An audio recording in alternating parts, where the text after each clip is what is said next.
கோவை மாவட்டத்தின் மேற்கு தொடர்ச்சி மலையின் ஒரு பகுதியாக வெள்ளியங்கிரி மலை அமைந்திருக்கிறது.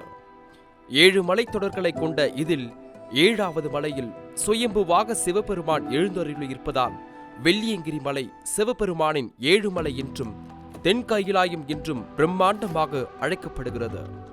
கடல் மட்டத்தில் இருந்து சுமார் 6000 அடி உயரத்தில் அமைந்துள்ள இந்த மலை கோவிலுக்கு செல்வது பெரும் சவாலாகவே பார்க்கப்படுகிறது. இந்த நிலையில் இந்த மலையை தொடர்ந்து 108 முறை ஏறும் உலக சாதனை முயற்சியில் கோவையை சேர்ந்த மலையேற்ற பயிற்சியாளர் ஹரி என்பவர் மேற்கொண்டார்.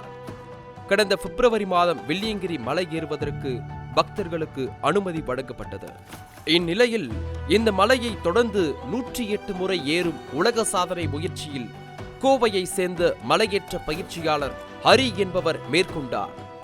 கடந்த பிப்ரவரி மாதம் வெள்ளியங்கிரி மலை ஏறுவதற்கு பக்தர்களுக்கு அனுமதி வழங்கப்பட்டது. அன்று முதல் தினமும் 6 கிலோமீட்டர் 7 மலை தொடர்களில் ஏறி வரும் இவர் தற்போது தனது சாதனை முயற்சியில் 102வது முறையாக வெள்ளியங்கிரி மலையேறி இறங்கியிருக்கிறார்.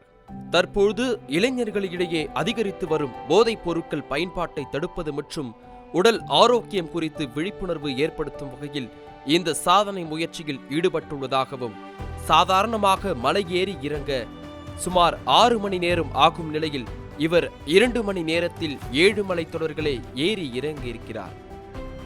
சாதாரணமாக மிகவும் சவாலான இந்த மலையேற்றத்தில் மலை ஏறுவது சுலபமாக இருந்தாலும் இறங்குவது மிகவும் கடினம். ஆனால் தொடர்ந்து 108 முறை ஏறி இறங்கியுள்ள ஹரியின் சாதனையை பாராட்டி அர்ஜுனா உலக சாதனை விருது வழங்கப்பட்டிருக்கிறது.